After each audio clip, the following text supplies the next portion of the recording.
A hodgepodge of recuts, reshoots, recasting, rewriting. To call this a troubled production would be an understatement. My God, if they did a documentary about this thing, it would be astonishing to see how much Miramax Studios poured into this and how many bad decisions they kept making. But then again, Bob and Harvey Weinstein. Yeah, there you go. Harvey Weinstein was involved. That should have told you all you needed to know, especially in hindsight. I'm John Renton with the retro review of Curse from 2005, directed by Wes Craven, written by Kevin Williamson. Yes, the Scream crew, they teamed up again. And I like Wes Craven. I like movies like this. Okay, maybe not so much Scream 3, but I still bought this collection because it's Scream. How could I fucking not? Of course, the Scream tee. The other Scream tee. I have another Scream tee in the closet because I love Scream. Scream 4, where everybody got on the floor and did the dinosaur. And another that I'll retro review at some point, The People Under the Stairs. Not to be confused with Harry Potter being kept under the stairs until he was sent away to college and became a master of witchcraft and wizardry. This isn't about Harry Potter, though. This is about a werewolf movie directed by Wes Craven that should have been a slam dunk. Just let him do what he does.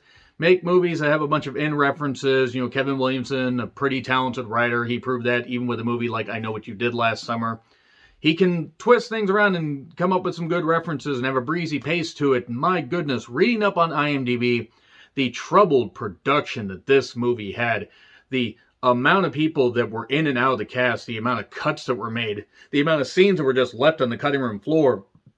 I really want to see a documentary about this. I really want to see just how fucking messy this whole damn thing was, because this sounds like a fucking train wreck. And for this movie, not even for like some fantasy epic that they poured $60-70 million in, or some gigantic epic movie of either sci-fi or whatever. For this, a simple werewolf movie that was trying to turn the whole werewolf genre on its ear. Christina Ricci was in this. I would like to point out that Christina Ricci has been incredibly hot from about the year 2000 to now. I would, and you would too. She hasn't really aged all that much. Jesse Eisenberg, who has carved out a pretty decent career for himself, though he was in Zombieland and Zombieland 2. Two movies that I didn't really care for. I know I'm opening up the floodgates because I didn't care for Zombieland. Oh no. So, Portia de Rossi, I think that's how you say her name. She was a palm reader. She decided to finger your palm and figure out what happens in your life. Maya, the R&B slash pop singer, I guess, that I don't really know what genre you really put her in, who got into acting. Still looks great, by the way. Shannon Elizabeth, she was in this, and Joshua Jackson, yes, of Dawson Creek fame and other stuff, and Joshua Jackson's had an interesting film career, I'll say that much. So yeah, this movie is a fucking goddamn disaster and a half. It's actually worse than I remember. The special effects were redone, recut. Other people were brought in to do stuff during the reshoots. And so many scenes just left everywhere. I mean, and this was a hodgepodge of really simple story, and none of it really made sense. Suddenly somebody's a werewolf, somebody's not a werewolf. Oh, this curse is lifted. Oh, it's not. It was cut from an R rating to a PG-13 rating. Maya replaced Mandy Moore. It would have been interesting to see Mandy Moore in a movie like this, though in retrospect, Mandy Moore's had a pretty good film career for herself. Then it opens like any other, late 90s, early 2000s to mid 2000s horror movie, with like a little bit of setup and some rock music and everything. Little Red Riding Hood, you sure are looking good. You're anything. Why do I sound like Luna Vachon trying to sing that? Ow! Ow. Anyway. So beware of the moon. It feeds in the moonlight. Technically it doesn't. It could feed anywhere. Yeah, there might be moonlight around, but no, that's not how that works. So, the sound dubbing, the fact that voices just seemed like they were recorded in another studio, if not another universe, and then just dubbed into this movie. Jimmy, Jesse's character, is a little whiny bitch. He's supposed to be in high school. That's hilarious. Christina Ricci is a big shot in Hollywood who is an assistant to Craig Kilborn. Remember Craig Kilborn? You'd be remiss if you forgot about the Late Show with Craig Kilborn, because it's not that he was bad, he just wasn't memorable. Shannon Elizabeth got drug off by a werewolf after a car accident, a really badly done car accident, by the way. And they're bitten also, somehow, off camera, because they couldn't afford to do this stuff. The practical effects weren't the worst thing in the world, and actually going to practical effects wasn't a bad idea. But the CGI was just fucking dog shit. Ironically, considering that they're werewolves. And Jimmy has all these werewolf comics. He tries to study up on this stuff. That early 2000s computer technology. And it's always a good idea to, like, separate in these movies if you need to go somewhere. It's like, oh, let me just, let's just separate and go. You go that way. I'll go home. You always listen to the dogs in this movie, by the way. Dogs or cats or any pet in this movie, unless, of course, the pet happens to be cursed. The Red Riding Hood cuckoo clock was shoehorned in there so goddamn much, I think my ankle burst. And Joshua Jackson's character is Jake, not from State Farm. And at one point, Christina Ricci bites him. Oh, to be bitten by Christina Ricci. Now, moving on from that. When you gain powers of a werewolf, you can catch flies. Why, she wouldn't even hurt a fly. Oh, so then we get more Hollywood stuff. Why was Scott Baio in this? Was he the only one that returned anybody's calls? Regardless of how much Scott Baio has exposed his entire Charles in Charge ass recently, the guy wasn't very good even during that, and he wasn't very good in 2005. And why was he here? I think he really was. He must have had dirt on Harvey Weinstein, and then again, actually, given some of the stuff Scott Baio believes, I am entirely, led to believe that he had some kind of projection he was doing. So anyway, they both get cravings for blood and raw meat. Not Scott Baio, though I wouldn't be too surprised, given what him and his twat wife believe.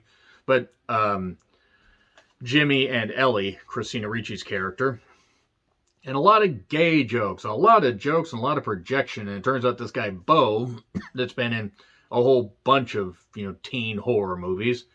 His name escapes me right now. I didn't bother to write down the entire cast because I would have been here all day. But yeah, he looks very familiar. Just look at the guy, and he just looks like any generic guy you might find in, floating around these various horror movies. He's not bad. He just kind of blends in to all these movies. So, Scott Baio trying to hold on to his fame in 2005. That was hilarious. Judy Greer playing a bitch. She does that pretty goddamn well here. And Maya gets killed by a werewolf in a parking garage because, of course, a black person has to die second. That's how that cliche works. And Silver just hurts a lot, but you gotta separate the head from the heart. Okay. It's not how that works, but alright, let's just roll with that. The neighborhood dog watch with actual dogs just sitting out there, and then Jesse howls, and oh no, they run away. Including man's best friend that happened to be just leaning over the fence like he's fucking Wilson from Home Improvement. And Jimmy tries out for the wrestling team. He ends up at one point doing a flying head scissors and doing a delayed vertical suplex, shades of Harley Race, if Harley Race had no acting ability. Harley Race was a great act. That's unfair to Jesse. He's actually not bad. I just haven't forgiven him for being in the movie Vivarium. That has an actress who's actually pretty good named Imogen Poots. Her last name is Poots. I can't get over that. Anyway, let's get back to this. Ellie gets more and more possessed. She's like, trying to handle this curse. It's obvious that Jake is the main one that did this because Jake keeps showing up out of nowhere.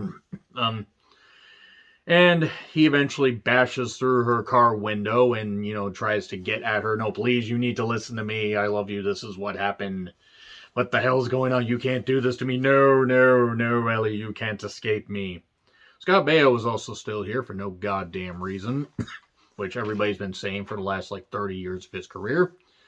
And then they go into a weird maze. A weird maze. It's like funhouse and echo chambers for no goddamn reason at this particular Hollywood party. The wolf in the maze. Scott Baio to the rescue? I guess. But again, nobody else will return their calls. PG-13 attacks are just edited so goddamn badly, you can't tell if the wolf's attacking him or the cameraman's just taking his camera and whatever devices and hitting people with them. In fact, I would have actually popped more for that, but then it would have been called Curse of the Cameraman. In fact, now I demand they reshoot it with the cameraman. No more reshoots. Also, Wes Craven couldn't direct it because on account of Wes Craven having been dead since 2015. Rest in peace, Wes Craven. So it's Kyle. Oh no, it's not Kyle.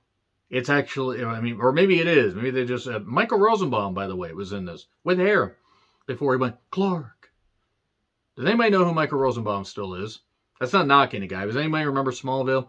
maybe don't remember, the blonde girl in there, considering what she did. Had tainted that show, and the show also got tainted by the fact that it still existed well beyond its runtime. It should have not lasted 10 fucking seasons. Just like Supernatural shouldn't have lasted 15 seasons. When you get the blood out of the turnip about halfway through, maybe stop squeezing, because then you're just hurting your hands. Men, they're all beasts. It's actually Joni, played by Judy Greer, because of course it's Judy Greer. She seemed like she was having a blast in this. We get werewolf swordplay because we're in the Wax Museum and everything. We get Xena and a whole bunch of others. We get Cher. Do you believe in life? What the fuck am I doing in this movie? I don't care if it's just my wax figure. Do you believe it? Okay, enough. It turns out that she got it by having sex with Joshua Jackson's character. There's no such thing as safe sex with a werewolf. That's good stuff to learn. Apparently. Who's gonna fuck a werewolf? Who's gonna fuck a werewolf? What the fuck's going on here? So, they get in a fight. The transformation scene is bad. It's pretty bad at American Werewolf in London and American Werewolf in London, that I will retro review at some point. I believe it's on Peacock, or the Cock, as it were, at this point. So if it is, I will try to check that out and watch it when I'm not werewolfed out, because 1 or 2 werewolf movies a day will keep my sanity away. And the cops show up after Judy Greer's character goes up in this area. The wolf is goaded out by insults and yells, "Liar, I don't have this stuff of fat ass or fat thighs and everything." And then she gets shot in the head and killed. Well, shot repeatedly, then shot in the head. The brains are on the floor. There's still more time left. So it turns out that it's actually Jake that's causing all this, and then they end up dispatching him with a silver cake slicer and then decapitating him. Yeah, that's what they basically do. And then the curse is freed. Oh, and earlier their dog turned into a werewolf because he ended up biting Jimmy, but it turns out the dog's just fine. The dog comes back. Jimmy finds a girl named Brooke that he really liked. And also it turned out the guy that was bullying him all this time was actually gay. And yeah, that was pretty much it right there. That's it. Joshua Jackson, catches fire and blows up, and that's pretty much it. And yet the fire dies down. They're totally fine. They just got to sweep it up and everything, and it'll be like nothing ever happened. Curse was a mess. I mean, it was just a hodgepodge of scenes that barely had any coherent narrative. I can't imagine anybody was happy with the original or the final product. And if they had gone with the original cut, would it have been a miss? I don't even think the original cut would have made a ton of money. This just ended up being a disaster that was basically a stain on Wes Craven's otherwise pretty damn good career. I'm not saying every movie he made was fucking amazing, but Wes Craven had a great batting average, and movies like this just drug it down. Every director has bad stuff, but holy fucking shit, Cursed was shit. Let me know your thoughts in the comments. Like, share, subscribe, Twitter handle in the description. I'm John Ritlin. I'll see you soon.